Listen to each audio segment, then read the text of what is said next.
Hey guys, welcome to Riza classes. आज हम लोग क्या करेंगे कि सीटेट दिसंबर 2019 के पेपर फर्स्ट के मैथमेटिक्स पोर्शन पे डिस्कस करेंगे और उसको बनाएंगे कि वो कैसे बनता है। हम लोग इस पे डिस्कस करेंगे मैथमेटिक्स के पोर्शन पे सीटेट दिसंबर 2019 के। देखिए, मैथमेटिक्स का जब हम आपको सिलेबस बताए तो बताया था कि मैथमेटिक्स कब से स्टार्ट होता है, तो 31 नंबर क्वेश्चन से मैथमेटिक्स स्टार्ट होता है। तो चलिए 31 नंबर क्वेश्चन को हम लोग पढ़ते हैं। क्वेश्चन दिया हुआ था 3 brands of a pen ABC are available in packets of 10, 12 and 24 respectively. If a shopkeeper wants to buy equal number of pens of each brand, what is the minimum number of packets of each brand he should buy?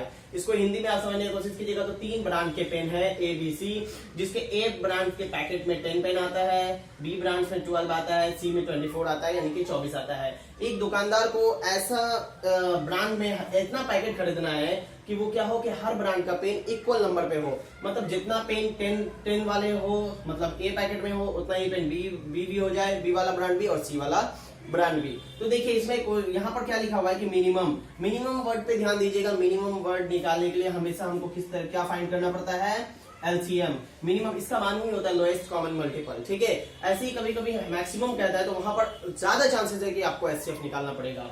तो minimum word यहाँ दिया हुआ है तो हम क्या करेंगे, A B C जो भी नंबर दिया हुआ है हम उसका एलसीएम निकालेंगे। तो देखिए सबसे पहले हम एलसीएम निकालते हैं 10, 12 और 24 का। एलसीएम निकालने का दो तरीका है। एक तो है डायरेक्ट मेथड, आपको क्वेश्चंस ऐसा ही देता है या डिजिट ऐसा ही देता है जिसको आप आसानी से निकाल सके एलसीएम, ना कि आपको ज्यादा कोई कैलकुलेट करना पड़े। तो पहला हम लोग देखते हैं कि इसको पहला तरीका क्या है कि हम सबसे हाईएस्ट नंबर को क्या करेंगे, उसका मल्टीपल करेंगे। मल्टीपल मतलब उसका टेबल पढ़ेंगे। आई टेबल पढ़ते हैं हम लोग। 24 का क्या हो जाएगा 48, फिर हो जाएगा 72, लेकिन ये 12 से 72 कटेगा लेकिन 10 से नहीं कटेगा। उसके बाद हम लोग क्या करेंगे 4 में जाएंगे तो 96, 12 से कटेगा लेकिन 10 से नहीं कटेगा।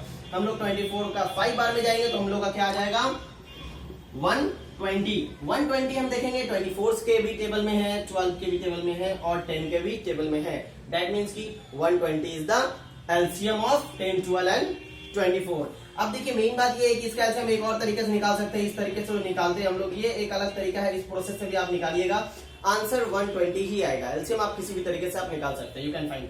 ओके, अब 120 जैसे ही आया, फर्स्ट डिजिट को हम क्या करेंगे, इसको ले जाकर इससे क्या करेंगे, डिवाइड करेंगे। तो 10 को 120 से डिवाइड करते हैं तो मेरा आंसर क्या आएगा 12। उसके बाद देखिए 12 को हम अगर ले जाकर डिवाइड करेंगे 120 से तो कितना आएगा 10, और उसके बाद 24 को ले जाकर डिवाइड करेंगे 120 से तो हमारा आंसर क्या आएगा 5। तो फाइनल आंसर क्या हो जाएगा कि अगर हम ए ब्रांड का पेन 12 पैकेट ले, बी ब्रांड का पेन 10 पैकेट ले और सी ब्रांड का पेन 5 पैकेट लेंगे तो वो इक्वल नंबर ऑफ पेन्स आ जाएगा, ठीक है। इसको बनाने का एक और तरीका है कि आप आंसर को देखकर बनाइएगा। आंसर में भी क्या कीजिएगा, चारों को पुट करने का कोशिश कीजिएगा। जो भी चारों ऑप्शन है उसको आप क्या कीजिएगा, पुट कीजिएगा। मान लीजिए कि ऑप्शन में दिया हुआ था, वहां पर क्या दिया हुआ है कि 10, 12, 24 ऐसे करके दिया हुआ है। तो आप क्या कीजिए 10 को पहले ए ब्रांड से मल्टीप्लाई कीजिए, 10 10 जा 100 आ जाएगा।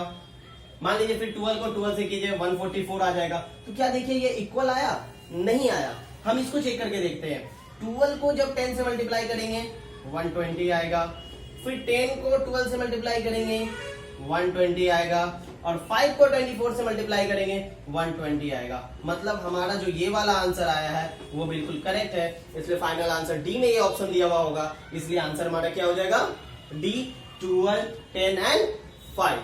क्लियर। 32 नंबर क्वेश्चन हम लोग देखते हैं। 32 नंबर क्वेश्चन में है the side of a square is 4 centimetre, it is cut into 4 equal squares, what is the area of each small square. मतलब कह रहा है कि एक वर्ग है जिसका भुजा 4 सेंटीमीटर है, उसको बराबर काट दिया गया है 4 भागों में। तो जो छोटा वाला स्क्वायर होगा, स्मॉल स्क्वायर, उसका एरिया क्या होगा, उसका क्या होगा, क्षेत्रफल क्या होगा, यही हमको निकालना है। तो देखिए इसको दो तरीके से बना सकते हैं। मेथड फर्स्ट, देखिए फर्स्ट मेथड क्या है कि एकदम सिंपल तरीके से हम इसको बनाएंगे। जो इसका मेथड है मैथ सॉल्व करने का कि 4 सेंटीमीटर अगर इसका साइड है, if side is equal to क्या है 4 सेंटीमीटर, तो एरिया ऑफ स्क्वायर जो होगा वो क्या होगा, क्या होता है ए स्क्वायर, मतलब साइड का स्क्वायर होगा। तो साइड का स्क्वायर निकालने के लिए हम क्या करेंगे 4 का स्क्वायर करेंगे, और ये क्या हो जाएगा 16 सेंटीमीटर स्क्वायर। ये क्या निकल गया, एरिया ऑफ बिग स्क्वायर, जो बड़ा स्क्वायर दिया हुआ था हम उसका एरिया निकाल दिए। अब इसी को कितने पार्ट में हमको डिवाइड करना है, 4 इक्वल पार्ट्स में। तो 4 इक्वल पार्ट्स में डिवाइड करना पड़ेगा। अगर डिवाइड्स इन 4 इक्वल पार्ट्स, 4 इक्वल पार्ट्स, तो उसका क्या आ जाएगा एरिया 16/4। तो 16/4 की जगह तो 4 4 जा 16। इसका मतलब एक का एरिया कितना हो जाएगा 4 सेंटीमीटर स्क्वायर। ये हो गया मेथड, जो मैथमेटिक्स बनाने का तरीका है। ऐसे ही बनाएंगे, इसका साइड निकाला और इसको 4 पार्ट में इक्वल डिवाइड कर दिए। देखिए मेथड 2 भी आसान है। मेथड 2 में क्या है कि हम सीधा क्या करेंगे कि एक स्क्वायर है जिसका 4 सेंटीमीटर साइड है, 4 सेंटीमीटर साइड है, इसका मतलब इसका चारों साइड इक्वल है, तो चारों क्या हो जाएगा 4 सेंटीमीटर का हो जाएगा। ऐसा हम बना लिए इसका फिगर। इसको 4 इक्वल पार्ट में बांटना है, तो हम एक वर्टिकल और एक हॉरिजॉन्टल काट दिए इसको। तो अब देखिए जैसे ही काटे इक्वल पार्ट में, तो ये 4 था तो ये कितना हो गया 2, और ये भी 4 था तो ये कितना हो गया 2। हम इस वाले स्क्वायर को ले रहे हैं। कोई भी स्क्वायर का निकालेंगे इक्वल पार्ट में कटेगा, क्योंकि बीच से हॉरिजॉन्टल, बीच से वर्टिकल और बीच से हॉरिजॉन्टल को कर रहे हैं, तो वो इक्वल पार्ट में ही कटेगा। तो ये 2 और ये 2, इसका मतलब यहाँ पर साइड क्या आ गया 2 सेंटीमीटर। क्या वो जो छोटा वाला स्मॉल स्क्वायर है उसका साइड कितना आ गया 2 सेंटीमीटर आ गया। अब हम इसका एरिया निकालेंगे, तो एरिया ऑफ स्मॉल स्क्वायर का कितना आ जाएगा 2 सेंटीमीटर का स्क्वायर, मतलब 2 सेंटीमीटर का होल स्क्वायर। इसका मतलब आंसर कितना 4 सेंटीमीटर स्क्वायर। तो आंसर देखिए इधर से भी निकालेंगे 4 सेंटीमीटर स्क्वायर, इधर से भी निकालेंगे 4 सेंटीमीटर स्क्वायर, तो इसका आंसर कितना हो जाएगा 4 सेंटीमीटर स्क्वायर। इसी बात का देखिए 2 तरीके, एक तो आप आंसर को भी देख के बना सकते हैं कि आंसर को देखिएगा तो आपका बन जाता है, और तो ये मेथड है, दोनों मेथड में से किसी मेथड से बने, दोनों बहुत इजी मेथड है। You can do it by method 1 और मेथड 2। देखिए इसी क्वेश्चन में हम लोग डिस्कस कर लेते हैं प्रॉपर्टीज ऑफ स्क्वायर को। प्रॉपर्टीज ऑफ स्क्वायर में हम लोग देखेंगे तो क्या होता है, पहला प्रॉपर्टीज जो होता है स्क्वायर का, वो होता है इसका डायगोनल इक्वल होता है। डायगोनल इक्वल होता है किसमें, स्क्वायर में। और एक बात याद रखिएगा कि इसकी डायगोनल जो आपस में बाइसेक्ट होते हैं, बाइसेक्ट मतलब इक्वल पार्ट में बढ़ जाते हैं, बाइसेक्ट हो जाते हैं। ये जो जहां पर कटिंग पॉइंट है, इसका मतलब अगर ये ए है तो ये भी ए होगा, ये बी है तो ये भी बी होगा, या ए है तो ये चारों ए हो जाएगा। क्लियर। उसके बाद एक इंपॉर्टेंट बात है कि ये दोनों बाइसेक्ट जो करते हैं वो 90 डिग्री पर होता है। ये बाइसेक्ट कितने डिग्री पर होता है 90 डिग्री पर होता है ये बाइसेक्ट। इसीलिए इसी से एक फॉर्मूला आया है कि जब भी डायगोनल बोलता है तो डायगोनल का फॉर्मूला है कि diagonal is equal to side root under 2। ये इसका फॉर्मूला निकलता है। ये फॉर्मूला पता है कहां से निकलता है, यहीं से निकलता है कि अगर एक डायगोनल हम दे, जैसे कि मान लीजिए ये एक स्क्वायर है, ये एक डायगोनल दे दें, तो ये क्या होगा कि ये डायगोनल डी है, ये एस है, तो इसका फॉर्मूला डायगोनल बराबर एस इंटू रूट अंडर 2 है। कभी भी क्वेश्चन ऐसे पूछता है, सीटेट में पूछा है 2016 में देखिएगा या 17 में, कि साइड दिया हुआ है, साइड मान लीजिए कि 8 दिया हुआ है, यहाँ भी 8 दिया हुआ है, तो अब पूछेगा डायगोनल कितना, तो आपको पाइथागोरस की मेथड से नहीं जाना है, क्योंकि 90 डिग्री है यहाँ पर, तो आप पाइथागोरस लगा सकते हैं यहाँ पर, लेकिन आपको उतना हाई भी नहीं जाना है। एकदम सिंपल याद रखना है कि अगर स्क्वायर का साइड दिया हुआ है तो उसका डायगोनल बराबर साइड रूट अंडर 2 हो जाता है। इसका मतलब इसका आंसर 8 रूट अंडर 2 हो जाएगा। और ऐसे भी आप निकालिएगा तो देखिए 8 का स्क्वायर 64 प्लस 8 का स्क्वायर 64, इसको रूट अंडर आप डालिएगा तो इसका जो आंसर आएगा फाइनल वो कितना होगा, वो 8 रूट अंडर 2 ही होगा। इसीलिए याद रखिएगा diagonal is equal to S root under 2। ये पूछा हुआ सवाल है इसलिए मैंने इसमें बता दिया है। कुछ प्रॉपर्टीज है स्क्वायर के, वो भी याद रखना जरूरी है ताकि नेक्स्ट ईयर आगे वाले क्वेश्चन में स्क्वायर से हो सकता है। अब देखिए यहाँ पर हम लोग 33 नंबर क्वेश्चन देखेंगे। तो 33 नंबर क्वेश्चन में क्या है कि which of the following statement is not correct, कौन इसमें से करेक्ट नहीं है। ठीक है, all prime numbers are odd, all prime numbers are odd. पहला स्टेटमेंट हमको गलत दिख गया है क्योंकि एक प्राइम नंबर होता है 2 जो कि ओड नहीं है। सेकंड नंबर स्टेटमेंट पढ़ेंगे, there are infinite many prime numbers. यहाँ पर क्या हुआ कि बहुत सारे प्राइम नंबर्स है, मैनी मतलब बहुत ज्यादा, आगे लिमिट नहीं है जिसका, इनफाइनाइट मतलब हो गया लिमिट नहीं है। A prime numbers has only 2 factors, prime numbers के टू फैक्टर्स होते हैं ऑब्वियसली, एक इटसेल्फ नंबर जो होता है वो खुद होता है और एक 1 होता है। ये दोनों उसके फैक्टर्स होते हैं। एक प्राइम नंबर्स के सिर्फ 2 फैक्टर्स होते हैं, एक इटसेल्फ जो कि नंबर है वो खुद कटेगा और एक 1 से डिवाइड होगा। उसके बाद है there are only 4 single digit prime number. देखिए प्राइम नंबर का स्टार्ट 2 से होता है, उसके बाद 3, फिर 5, 6 होता नहीं है क्योंकि 6 2 और 3 दोनों से मल्टीपल में आ जाता है। उसके बाद हम देखेंगे 7 होता है, 9 तो 9 3 के मल्टीपल में आ जाता है। उसके बाद 10 नंबर है जो कि डबल डिजिट हो जाता है, तो हम सिंगल डिजिट की बात कर रहे हैं। तो सिंगल डिजिट प्राइम नंबर कितने हो गए? 4। मतलब ये भी स्टेटमेंट ट्रू है, ये भी स्टेटमेंट ट्रू है और ये भी स्टेटमेंट ट्रू है। लेकिन यहाँ all prime numbers are odd नहीं होता है क्योंकि पहला प्राइम नंबर जो है वो 2 ही है जो कि इवन है। क्वेश्चन ऐसे भी आता है कि 2 पे क्वेश्चन आ जाता है कि ऐसा कौन सा प्राइम नंबर है जो इवन है, तो वो 2 है जो कि प्राइम नंबर है और इवन नंबर है, यही एक सिंगल है, बाकी कोई भी प्राइम नंबर इवन नहीं है। इसमें एक और चीज याद रखिएगा कि 2 प्राइम नंबर्स जो होते हैं, 2 प्राइम नंबर्स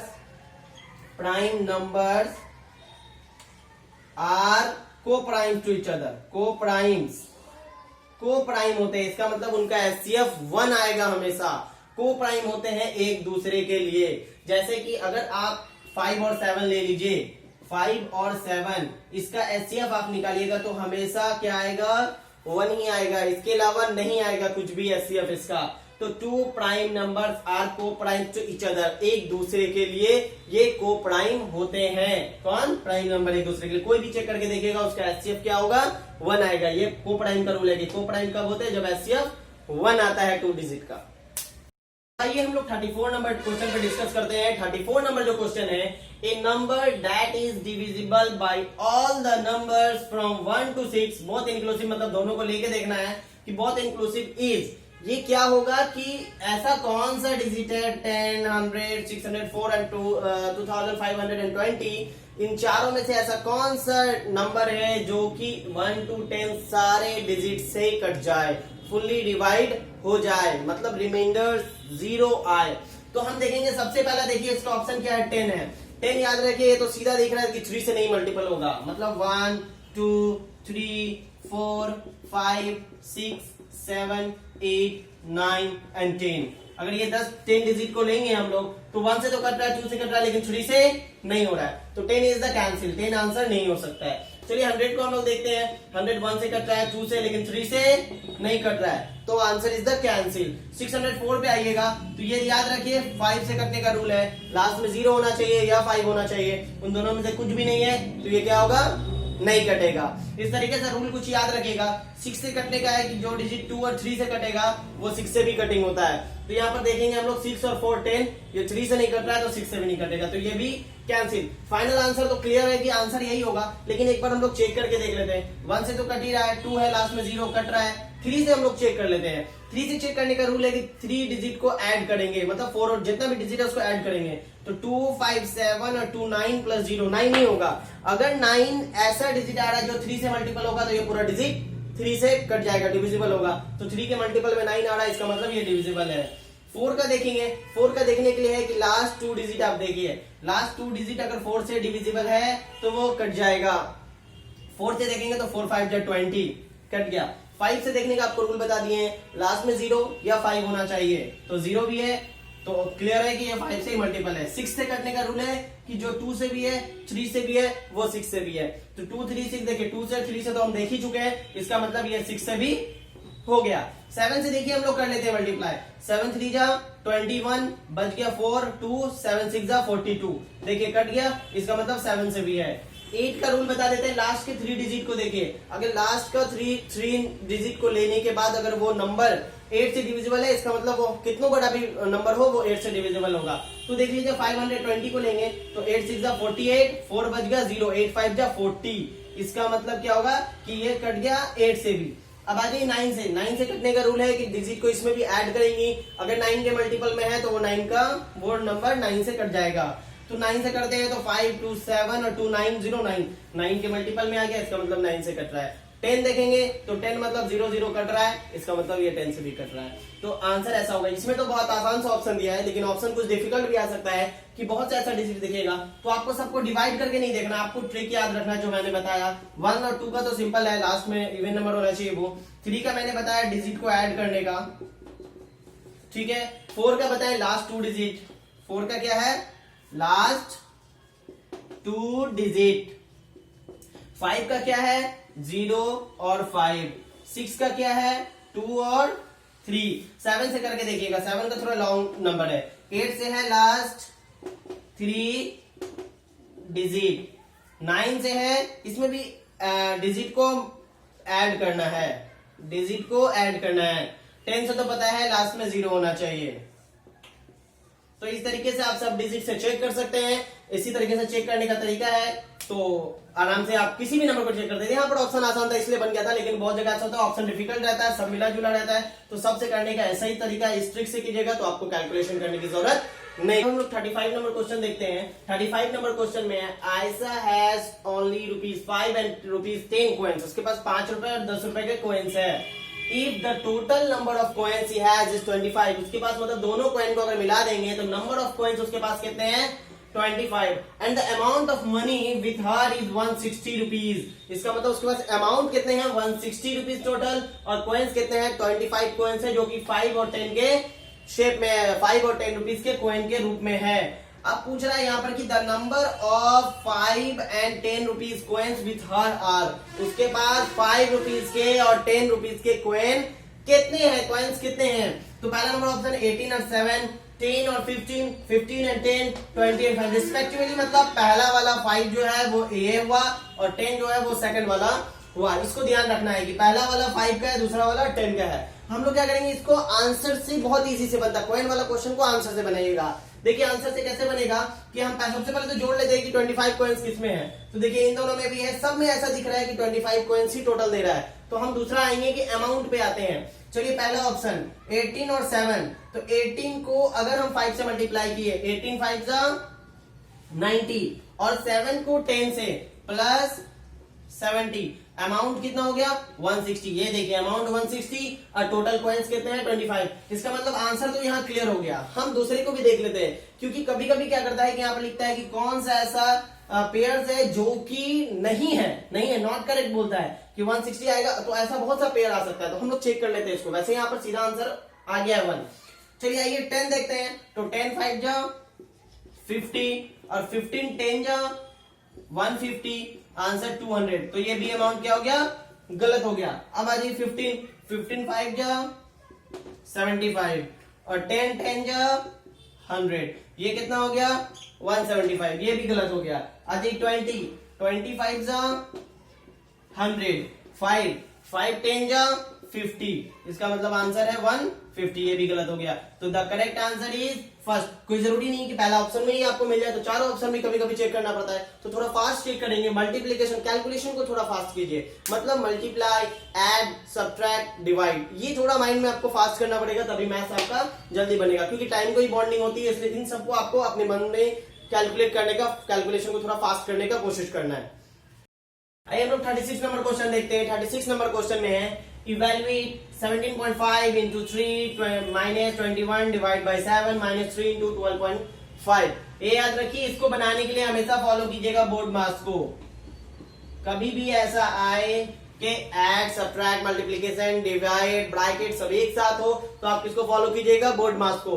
बोर्ड मास मतलब होता है बी से ब्रैकेट, ब्रैकेट का इस्तेमाल सबसे पहले, अगर ब्रैकेट कहीं पर दिया हो तो सबसे पहले उसी का, फिर ऑफ मतलब इनडायरेक्ट मल्टीप्लाई जो दिखता नहीं है, या फिर ऑफ लिखा हुआ रहता है क्वेश्चन में। डिवाइड मतलब होता है डिवाइड, उसके बाद होगा मल्टीप्लाई, फिर होगा एडिशन, फिर होगा सब्ट्रैक्शन, सबसे लास्ट में सब्ट्रैक्ट। तो आप देखिए ब्रैकेट तो यहाँ पर कहीं पर है नहीं, ऑफ भी यहाँ पर कहीं पर हमको दिख नहीं रहा है, डिवाइड भी हमको यहाँ पर कहीं पर नहीं दिख रहा है, हमको क्या दिखा? मल्टीप्लाई। तो हम मल्टीप्लाई सबसे पहले कर देंगे। इन दोनों को क्या करेंगे? मल्टीप्लाई करेंगे। सॉरी, पहले डिवाइड दिख गया है तो हम पहले इसको डिवाइड कर लेंगे, ठीक है। तो एक लाइन में क्या हो गया? 17.5 into 3, इसको डिवाइड करेंगे 21 डिवाइड बाय 7, तो द आंसर इज 3। उसके बाद माइनस 3 into 12.5। अब देखिए डिवाइड का काम कंप्लीट हो गया, तो अब हम लोग क्या करेंगे? मल्टीप्लाई का काम को स्टार्ट करते हैं। मल्टीप्लाई के काम को स्टार्ट करेंगे तो हम क्या करेंगे, 17.5 को 3 से मल्टीप्लाई करेंगे। तो मल्टीप्लाई करने का रूल है, देखिए पहले इससे मल्टीप्लाई किए, यहाँ लिखे 3 5 जा 15, कैरी रहा 1, उसका 3 7 जा 21 और 1 22, कैरी रहा 2, 3 1 जा 3 और 2 5। इसका मतलब ये क्या आ गया 52.5 माइनस 3 माइनस इसको 12 को इससे मल्टीप्लाई करेंगे तो क्या निकलेगा 3 5 जा 15, कैरी रहा 1, 3 2 जा 6 और 1 7 और 3 1 जा 3। ये देखिए ये आ गया मेरा क्या मल्टीप्लाई का भी काम खत्म। अब हम लोग क्या करेंगे, ऐड का काम। क्या ऐड हमको कहीं दिख रहा है, नहीं दिख रहा है, तो हम लोग किसका काम करेंगे, सब्ट्रैक्ट का। देखिए सब्ट्रैक्ट में देखिए ये भी माइनस में है, ये भी माइनस में है, तो माइनस माइनस प्लस हो जाता है। जब भी माइनस और माइनस एक जगह हो तो उसको हम लोग क्या करेंगे, प्लस करेंगे। और लेकिन साइन उसका क्या चीज का होगा, माइनस का ही होगा। तो सबसे पहले 52.5 जो है वो अपनी जगह पे हो जाएगा, साइन माइनस का आएगा और इन दोनों को हम ऐड कर देंगे। तो 37.5 और 3 को जब ऐड कीजिएगा तो ऐड याद रखिएगा कैसे होता है, कभी भी ये 3 5 के नीचे नहीं जाएगा। 3 हमेशा पॉइंट के लेफ्ट साइड में, देखिए इस तरफ रहेगा, जिस तरफ 37 है 7 के नीचे आएगा और इसके जगह पे कुछ नहीं तो 0 आएगा। अगर किसी डिजिट के बाद कुछ भी नहीं है तो वहां पॉइंट है, ठीक है। किसी डिजिट के नीचे कुछ, नीचे में कुछ नहीं है तो बाई 1 है, किसी डिजिट के ऊपर में कुछ नहीं है तो पावर 1 है, किसी डिजिट के सामने में कुछ नहीं है तो प्लस है। ये सब साइन आपको याद रखने की चीज है। तो 3 के बाद कुछ नहीं था तो हम पॉइंट डाल दिए। अब पॉइंट के बाद अपने मन से जितना भी 0 आप डाल सकते हैं अगर कोई डिजिट नहीं है तब। तो अब आज हम लोग 5 0 ऐड करना है, 5 हो गया, 7 3 10 हो गया और यहाँ 4 हो गया, तो 40.5। इसके बाद इसको हम लोग माइनस करेंगे तो 5 में से 5 गया 0 और 52 40, देखिए आंसर कितना आ जाएगा 12। तो फाइनल आंसर हम लोगों का क्या हो जाएगा, 12 हो जाएगा। कोई चीज इसमें याद रखेगा कि डेसिमल का इस्तेमाल, मतलब दशमलव का ऐड सब्ट्रैक्ट बहुत इंपॉर्टेंट होता है। एक्चुअल में यहीं पर गलती होती है, क्या करते हैं 3 लिया कर इसमें ऐड कर देते हैं, लेकिन ये ऐड नहीं होता, पॉइंट के नीचे पॉइंट आता है और तब ऐड किया जाता है। 37 नंबर क्वेश्चन को देखते हैं। तो 37 नंबर क्वेश्चन में है कि 1/6 of the trees in a garden are neem tree. Neem tree कितना है, 1/6 है। Half of the trees are Ashoka tree. Ashoka tree कितने हैं, हाफ है, मतलब 1/2 है। And the remaining are eucalyptus trees. Eucalyptus trees कितने हैं, जो भी रिमेनिंग बचा हुआ है वो यूकैलिप्टस है। If the numbers of Neem trees 5, मतलब नीम ट्री कितने हैं, 5 नीम ट्री है, 5 नीम ट्री है। How many eucalyptus trees are there in the garden. उस गार्डन में कितने यूकैलिप्टस ट्रीज हैं। ए है 5 10 15 और 20, इसमें पूछा है। तो देखिए सबसे पहली बात, एक में आपको क्या दिया हुआ है, फ्रैक्शन दिया हुआ है और एक वैल्यू दिया हुआ है। तो हम लोग दोनों को अटैच करते हैं। नीम ट्री कितने हैं, नीम ट्री का डिस्कस कर लेते हैं हम लोग कि नीम ट्री कितने हैं, के 1/6 है। ये इसका क्या हो गया, फ्रैक्शन, और इसका टोटल नंबर कितना है 5। ये इसका क्या हो गया, वैल्यू। याद रखिए जब फ्रैक्शन वैल्यू होता है तो फ्रैक्शन हमेशा 1 में होता है। फ्रैक्शन का मैक्सिमम वैल्यू कितना हो सकता है, 1 होता है। फ्रैक्शन का वैल्यू 1 से ही वो डिवाइड होकर बनता है। तो यहाँ 1/6 अगर 5 है तो 1 का वैल्यू कितना आएगा यूनिटरी मेथड से, तो जो भी नीचे में डिवाइड रहता है वो इस पार जाकर क्या हो जाता है, इंटू हो जाता है। तो 1 का वैल्यू हो जाएगा 5 × 6 इज इक्वल टू 30। इसका मतलब 1 मतलब क्या हो गया, गार्डन में टोटल प्लांट्स कितने हैं 30 है, क्योंकि उसी से डिवाइड हुआ है। तो फ्रैक्शन हमेशा 1 में होता है। तो इस बात को याद रखेंगे कि 1 जो वैल्यू आएगा, फ्रैक्शन का जो 1 आएगा, वो फाइनल वैल्यू जो आएगा वो टोटल नंबर ऑफ ट्रीज होगा, या टोटल नंबर जो भी जिस चीज का भी दिया रहेगा वो टोटल नंबर होगा 1 के फ्रैक्शन में। क्लियर। तो अब टोटल ट्रीज कितने हैं 30, उसमें से 5 क्या है, 5 क्या है, नीम ट्री है। तो 30 में से 5 माइनस हो गया, अब कितना रिमेनिंग बचा है 25। अब देखिए 30 में हाफ क्या है, अशोका ट्री है। हाफ मतलब क्या हो गया 30/2, मतलब 15 क्या है, अशोका ट्री है। तो वो 15 जाके माइनस हो जाएगा यहाँ और बच गया कितना 10, और रिमेनिंग क्या है, यूकैलिप्टस ट्रीज है, रिमेनिंग कितना 10। तो द आंसर क्या हो जाएगा, द करेक्ट आंसर इज 10। इसलिए ये बात याद रखने वाली है कि फ्रैक्शन और वैल्यू में रिलेशन होता है। फ्रैक्शन हमेशा 1 में लेके आएगा तो वो टोटल नंबर्स ऑफ होता है। अगर कहीं पर भी टोटल नंबर दिया हुआ है तो फ्रैक्शन में उसको 1 मानकर चलिएगा तो आपका मैथ्स आसानी से बन जाएगा। तो 1 का वैल्यू निकाले, उसके बाद आप कर लिए कि 5 3 था माइनस किए, फिर हाफ अशोका था तो हाफ अशोका मतलब 30/2, 15 अशोका था माइनस कर दिए, तो रिमेनिंग मेरा क्या बच गया, यूकैलिप्टस ट्रीज बच गया। 38 नंबर जो क्वेश्चन है वो है, a train leaves Delhi on 29 August 2019 and 16:30 hours and reach its destination on 31st August at 8:45 hours. The total travel time of the journey is, यहाँ पर टाइम दिया हुआ है कि टोटल टाइम जर्नी का कितना है। याद रखिए जब भी ट्रेन की बात आती है वो हमेशा 24 आवर्स में टाइम को बताता है, टाइम को वो 12 आवर्स के फॉर्मेट में नहीं बताता है, वो हमेशा 24 आवर्स के फॉर्मेट में बताता है। तो 16:30 अगर लिखा हुआ है इसका मतलब ये क्या है, 4:30 PM के बारे में बात कर रहा है, क्या चीज की, PM के। देखिए याद रखिए 29 अगस्त को निकला है और 31 को पहुंचा है, तो हमको ये लगेगा कि कम से कम तो ये 2 दिन ले लिया, लेकिन नहीं, ये 31 की मॉर्निंग में ही पहुंच गया है, 8:45 मतलब मॉर्निंग में ही, और 4:30 बजे शाम में निकला था, 8:45 आवर्स में वो पहुंच गया वहां। इसका मतलब 2 डेज नहीं लगा है, सिर्फ 1 डे और कुछ आवर लगा है। तो 1 डे का तो 24 आवर्स हम अलग कर देते हैं। मतलब अगर 30 अगस्त हम देखेंगे, 4:30 का टाइम देखेंगे अगर 30 अगस्त का, तो वो क्या हो जाएगा कि 24 आवर्स हो जाएगा। अब वहां से हम देखेंगे कि ये क्या है, हमेशा फॉर्मेट को बनाने का कोशिश कीजिएगा 24 और 12 में। देखिए 24 और 12 मतलब अब यहां से हम फिर 12 आवर ऐड कर देते हैं, प्लस 12 आवर्स अगर ऐड कर दिए तो ये 4:30 PM से 4:30 क्या हो गया, ये AM हो गया। हमेशा 12 और 24 में बनेगा तो आपका मैथ्स इजी जाते जाएगा। देखिए 4:30 PM से हम 4:30 AM ले लिए, मतलब अब 8:45 जो सुबह था हम कहां तक पहुंच चुके हैं, 4:30 AM तक। तो इन दोनों को ऐड करके कितना आ गया है, 36 आवर्स अभी तक हो चुका है। कब तक, 4:30 AM तक। अब यहां पर हम लोग क्या करेंगे कि 4:30 AM से हम कैलकुलेट करेंगे कि 8:45 तक जाने में हमको कितना टाइम लगेगा, उस ट्रेन को जाने में कितना टाइम लगेगा। तो 4:30 से देखिए 8:30 में अगर हम लोग चले जाएं, अब 4:30 से हम लोग कहां चले जाते हैं, 8:30 में। तो 4:30 से 8:30 में गए तो कितना आवर्स, 4 आवर्स।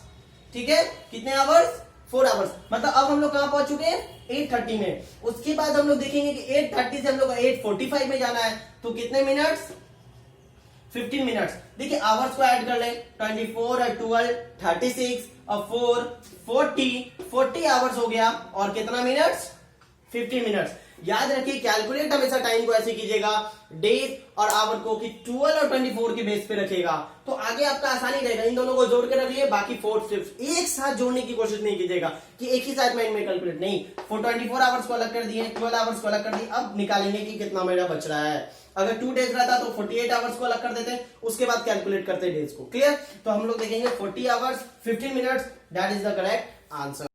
39 नंबर क्वेश्चन में है, in which of the following lens have been arranged in decreasing order. Decreasing order की जगह डिसेंडिंग ऑर्डर भी लिखा जा सकता है, और कभी कभी क्वेश्चन में इंक्रीजिंग ऑर्डर भी आता है, असेंडिंग ऑर्डर भी आता है। तो यहाँ पर डिक्रीजिंग मतलब घटते हुए, पहले बड़ा होना चाहिए फिर छोटा। देखिए MM है, CM है, DM है, M है। तो याद रखिएगा इसको सॉल्व करने के लिए एक याद होना चाहिए, kilo, hecto, deca, metre, deci, centi, millimetre. इसको याद रखिएगा, इस तरह का कोई भी मैथ या कैलकुलेशन आपका गलत नहीं होगा। किलो मतलब किलोमीटर सबसे बड़ा हो गया, MM मतलब सबसे छोटा हो गया। और कभी भी इंक्रीजिंग या डिक्रीजिंग में बनाना होता है तो आपको इस बात का ख्याल रखना है बहुत कि आप सबसे छोटा में सबको कन्वर्ट करने का कोशिश कीजिए, सबसे छोटा में। और यहाँ पर हम देखेंगे कि सबसे छोटा यहाँ पर हमको कौन सा दिख रहा है, तो MM आपको मिलीमीटर दिख जाएगा, मतलब सबको कन्वर्ट करके हम मिलीमीटर में लेके आएंगे।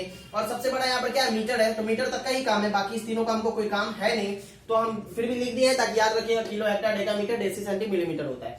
तो मिलीमीटर में हम सबको कन्वर्ट करेंगे। चलिए आइए पहला वाला 1 नंबर 8500 mm, ये तो ऑलरेडी इसी में है 8500 mm, इसको चेंज करने की जरूरत ही नहीं है। दूसरे को चेंज कर रहे 800 cm एंड 8 mm।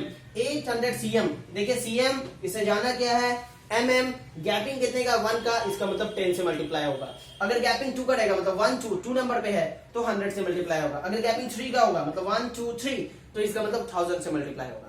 तो यहाँ C से M के बीच में एक ही बार जाना पड़ रहा है, तो 10 से मल्टीप्लाई करेंगे, तो 800 को 10 से मल्टीप्लाई किए 8000 हो गया, और 8 mm था उसको ऐड कर देंगे उसमें, तो तो 8000 प्लस 8 मतलब 8008 mm हो जाएगा, ये मिलीमीटर में लाएंगे तो। अब आ जाइए थर्ड नंबर में क्या है, 80 dm। 80 dm मतलब डेसीमीटर। डेसीमीटर को हम लोग कहां लेके जाएंगे, मिलीमीटर में, मतलब इंटू 100 करेंगे। तो 80 इंटू 100 अगर करते हैं तो ये टोटल कितना हो जाएगा 8000। और याद रखिए ये 8 सेंटीमीटर है, फिर इसको भी मिलीमीटर में लेके जाएंगे तो ये हो जाएगा 800 मिलीमीटर। तो 8000 था और 800 था, इसका मतलब 8800 मिलीमीटर। क्लियर। देखिए 80 इंटू 100 किए 8000 हो गया, 8 इंटू 10 किए तो 80 है, सॉरी मतलब 8080 मिलीमीटर ये कन्वर्ट हो गया। क्लियर। अब हम लोग आ जाते हैं किसमें, 8 मीटर में। तो 8 मीटर इस सिंपल की है, 8 मीटर को अगर इसमें जाएंगे तो मीटर से इसमें जाएंगे तो इंटू 1000 होगा, तो 8000 मिलीमीटर हो गया। क्लियर। देखिए पहला हो गया 8500 मिलीमीटर, फिर ये सेंटीमीटर मिलीमीटर को किया 8008 मिलीमीटर। क्लियर। उसके बाद 8080 मिलीमीटर और ये हो गया 8000 मिलीमीटर। अब इसको डिक्रीजिंग ऑर्डर में लिखिए कि सबसे बड़ा इसमें आपको कौन दिख रहा है, तो अब इसलिए आपको ये दिख रहा है तो ये पहले नंबर पे आ गया। उसके बाद हमको कौन दिख रहा है, दूसरे नंबर पे तो ये दिख रहा है, फिर तीसरे नंबर पे ये दिख रहा है और चौथे नंबर पे ये दिख रहा है। तो आपको देखना है कि इसमें कौन सा सही अरेंजमेंट है। देखिए पहला नंबर को चेक करते हैं कि 500 सही है, उसके बाद ये होना चाहिए, तो क्या है, नहीं है तो ये गलत हो गया, ये भी गलत हो गया, ये भी गलत हो गया। 4 नंबर को देखेंगे हम लोग तो हमको दिख गया 8500 mm। उसके बाद देखिए 2 वाला 80 दिखना चाहिए, देखिए 80 dm 8 सेंटीमीटर। उसके बाद 3 पे 800 cm 8 mm दिखना चाहिए, दिख गया। उसके बाद 8000 सबसे लास्ट में 8 मीटर होगा, वो भी दिख गया। तो ये होता है। इसको सॉल्व करने के लिए हमेशा याद रखिए kilo, hecto, decametre, deci, centimetre, इसको याद रखिएगा। और कन्वर्ट हमेशा सबसे लोएस्ट में करना, सबसे छोटे वाले में कन्वर्ट जाना है, क्योंकि ये जाना आसान होता है क्योंकि इसमें मल्टीप्लाई करना पड़ता है। तो मल्टीप्लाई इंटू 100 इंटू 1000 ये सब बहुत इजी होता है, इसलिए हमेशा छोटा की तरफ जाने का कोशिश कीजिए और इसको सॉल्व करने का कोशिश कीजिएगा। और इसमें mm cm बहुत ध्यान से देखिएगा, क्योंकि देखिए इन दोनों में गैपिंग नहीं होता, लगता है कि ये दोनों साथ है लेकिन नहीं, जिसमें कॉमा दिया हुआ वो अलग हो जाता है, जिसमें कॉमा नहीं दिया हुआ तो वो एक साथ लिखाता है। हम लोग डिस्कस करते हैं 40 नंबर क्वेश्चन पे।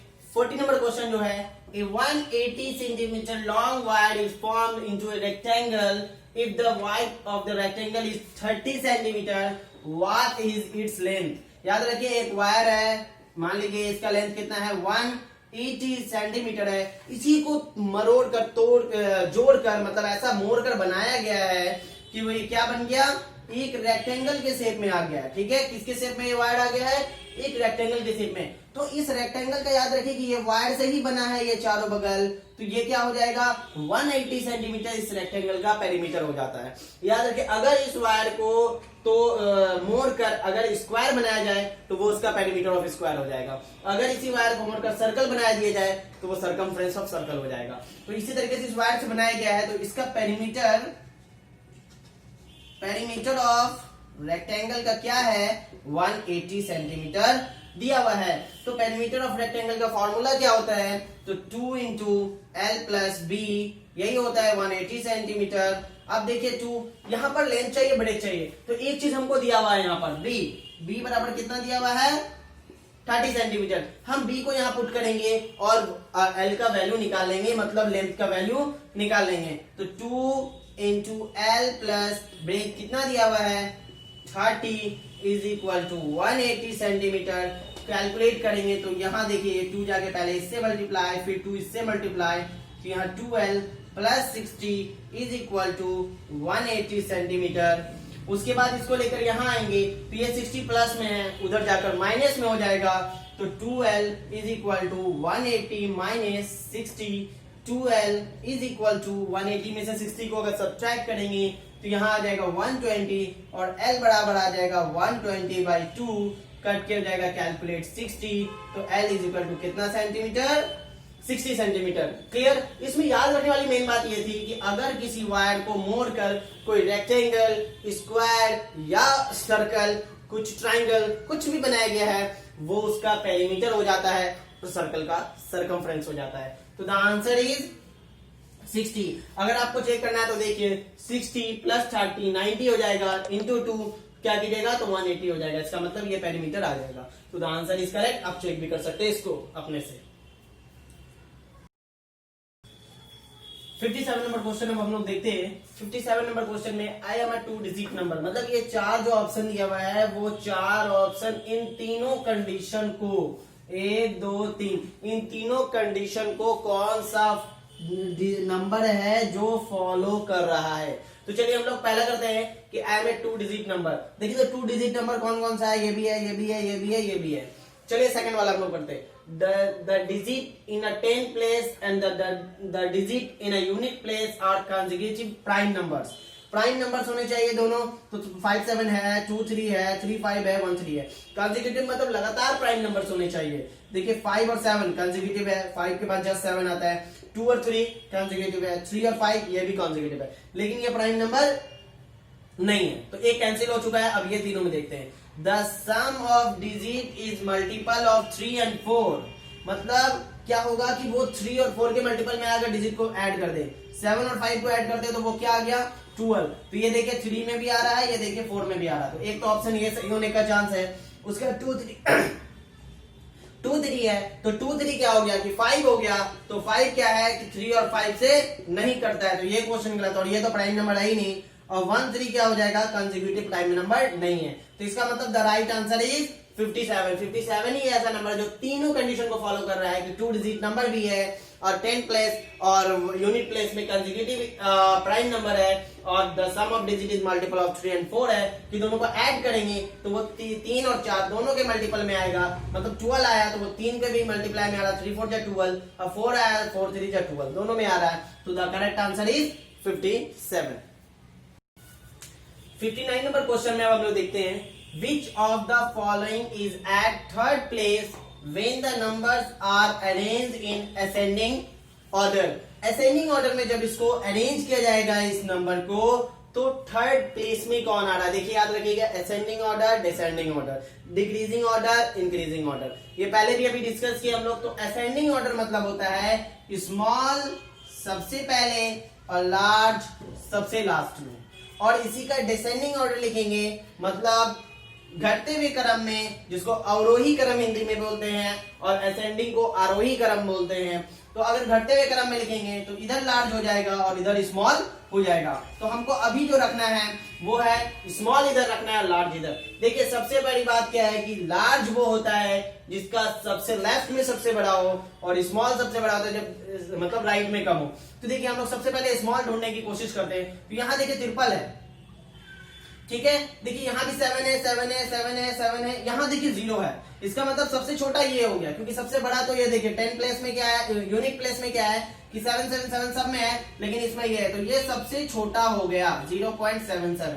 अरेंज इन असेंडिंग ऑर्डर कर रहे हैं। उसके बाद हम लोग क्या कर देंगे, वंस TH लगा के प्लेस में देखेंगे। इस प्लेस में देखते हैं, तो इस प्लेस में देखेंगे यहाँ 0 है, यहाँ 7 है, यहाँ 7 है, और यहाँ 0 है। देखिए यहाँ 0 मिला, यहाँ 0 मिला, इसका मतलब इन दोनों के बीच में देखना है कि कौन छोटा है। तो अब हम लोग इसके बाद वाला प्लेस में जाएंगे। तो देखिए यहाँ 7 है और यहाँ 0 है, इसका मतलब ये डिजिट है जो छोटा है इन दोनों में। क्लियर? तो हम लोग क्या कर दिए कि यहाँ 0 0 था 7, तो ये वाला डिजिट सेकंड में आ गया 7 0 0 7। उसके बाद देखेंगे तो ये आ जाएगा 7.07।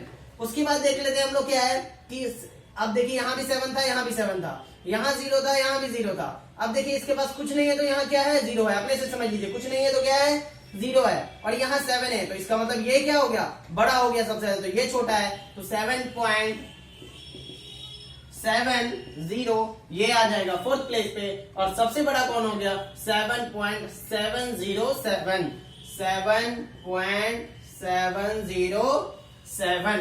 क्लियर हुए? फिर से एक बार देखिए, सबसे पहले हम लोग यहाँ देखें तो यहाँ भी 7, यहाँ 7, यहाँ 7, यहाँ 7, यहाँ 0, ये सबसे छोटा हो गया, यहाँ लिख दिए। उसके बाद हम लोग देखेंगे सेकंड नंबर पे, यहाँ 0, यहाँ 7, यहाँ 7, यहाँ 0, तो ये देखेंगे कि इन दोनों में 0 मिला है, तो ये दोनों को भी छोड़ देते हैं, इन दोनों पे डिस्कस करते हैं।